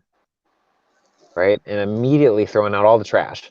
Like, I'm not going to be grateful I'm still alive. I'm grateful I have a car. And like, to me in that moment, like, all that shit doesn't matter. Like, none of that shit matters right now. Like, is there really something that I can be so grateful for right now that's going to counterbalance the sense of just insanity and anxiety and overwhelmness internally to this level? That, I mean, is it even, whatever, that my point is, filter everything else.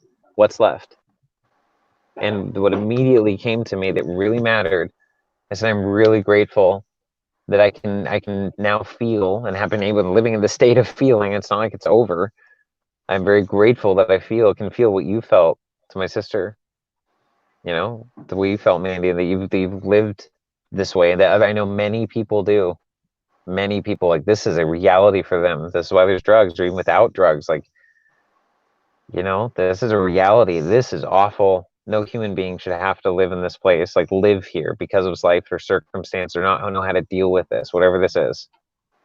Like, there's a way to break through. There's techniques. There's whatever. All this shit. I don't know. I don't even want to minimize it to that. There's just a state of like, it didn't feel like life. It feels like the opposite. It's frozen. It's stuck. It's not movement. It's just, everything is too much. You know. And seeing a black hole or suicide, the things you were talking about yesterday. I mean, those dynamics, like, mix that with depression. Like, I don't have, you know what, I was thinking about that too, because she was talking about those dynamics and having depression also, and the layers that adds. And I'm like, holy shit, that would add major layers here. Like, I'm not depressed, you know, I'm not. I'm happy, man. I'm happy about life. I'm happy about me. I am. This anxiety, though, is something fucking else, man. We want to talk about, like, depression's the black hole, and it being a negative in a sense, and then the anxiety is a white hole. also a negative in that sense. Like, oh shit, I fully am experiencing the white hole for sure. I can imagine if I was also living in the black hole at this moment. At least I know I'm going to be okay. I know that. I really do. This is just awful, and I don't even know how to get around it. And there's certain dynamics of like people to talk to and like call. I knew what my equations were. I know who I could talk to right now that would help significantly reduce this for this one universe of information that's causing me frozen anxiety. I know that there's one thing here in life that's just going to happen in the next few days will really resolve this one, but that's still a few days away. So it's like I knew where my equations were to try to fix it. I wasn't able to solve any of them. Those options were not available. It's just this place of complete overwhelm to a level that, yeah, I guess I can only think of as possibly a counterbalance to the black hole of depression. Both being on the negative side. I don't know. Yeah, it is. I mean, there's two sides to every coin with this. This is why it's very beneficial to be like open to understanding people's story, is because there really is a lot of coagulation in the stories in life, and we really can learn a lot from other people. And even oftentimes when we think we're on two completely different sides of the coin, we're really just on different sides of the coin. We can really learn a lot about the coin from both sides.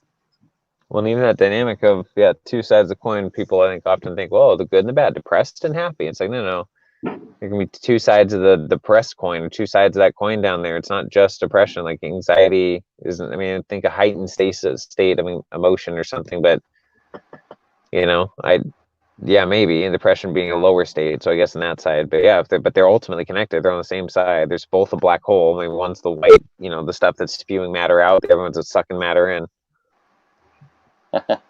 Yeah, it's all just, I mean, we are very much so immersed in a big pool of data, and that can get very overwhelming sometimes. It doesn't always react the same way, though. Well, so I wonder if, like,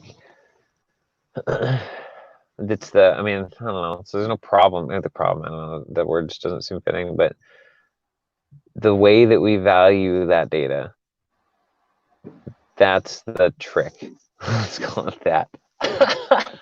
That's the trick. Not a problem. That's just the trick. Like, how do you value the data? Because most people, they know what kind of data they value, what reality, circumstances, things in their awareness that have value to them to keep in their awareness, or whatever percentage of awareness that is. But if we, so I guess noting that too is trying to understand my level of exceptional ability to not have anxiety, yet be able to seemingly take on many more roles and ways of being present for myself and other people in my life, or circumstances that would overwhelm other people, but they don't seem to overwhelm me. And I have like 10 of those. that one or two seems to be a lot for other people. I've got like 10, and it's like, it's just been fine. And it's not like attracting, I'm not talking about just, this is beyond just like, oh, we're just attracting problems, I'm just too nice and helping. No, this is the reality I take on, because I constantly find balance, coherence, growth, expansion, and it really is fine. It balances in my life. It's not draining me. This is great. It's a perfect balance. It's awesome. And then, so I value that. I value those things differently. I value lots of sets of information or circumstances. Like you were talking about, I think just in your own dynamic, right? That you welcome, like a lot of shit, welcoming on whatever it is, those different additional sets of awarenesses. A lot of people don't even want to touch. They don't want to think about. They don't even know that awareness exists. Mm-hmm. Yeah, like I was saying, I mean, if you have awareness of it, you have a tendency to believe there's also a responsibility in there. Totally. I think so. So it's like, I think that's why we put things out of our awareness. Okay, maybe this is true. I've thought about this a lot. So this has been talked about different times. Like, if it's in your awareness, it's your responsibility. True. But how much in your awareness is of it? If you came across a random post of somebody who needs help, and like, That's the funny how thing much about of it? awareness. You can just take stuff and put it in, take it out at will. Right. We have a tendency So, like, to really like leave stuff there and act like we can't do that, but that's the only way that it ever gets in or gets out. So right. And that's how we value what we bring into awareness, which I think is fine. There's no right or wrong in this. It's like, how do you value what's in your awareness? And I think sometimes, maybe a lot of times, it's driven by what we might call the heart. There's things that when one post matters to someone, it doesn't matter to someone else, you know, or it just does. So Jesus, that was a big one. Fuck. I don't know if you heard that. I mean, through the whole band shook. That was a loud one. So I don't know. I know that's a bit like we talked about, like following your heart, man. Let your heart tell you what matters into your reality. And if my heart's telling me all these things, well, maybe double check. Like, is it really your heart telling you all that, or you think it's your heart? It's what you've been told. If you have a good heart, you would care about this. But is that really what your heart cares about? You know, it's like we're moving that shit for one, because everything my heart cares about, I'm doing, man. I'm involved in it, and it's to a point that it stretched me to a point I'm almost broken. You know, and that's good. Like, that's great. I don't get to places in life like that very often. Awesome, on one level, right? Not fun at all to be sitting in it at times and whatever. I mean, redirecting into the show and stuff is great. Those movements of energy, you know, so it's not stuck. But okay, and this ties a lot of this back into stuff we were talking about too, about you're talking about the dynamic of the negative side of being a person who handles a lot of things well, or something like that, right?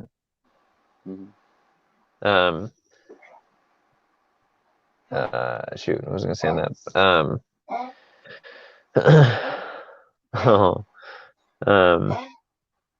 It's red, right? No, it's red. Red is that red? What's barking in the background? Audie, it's right, Audie.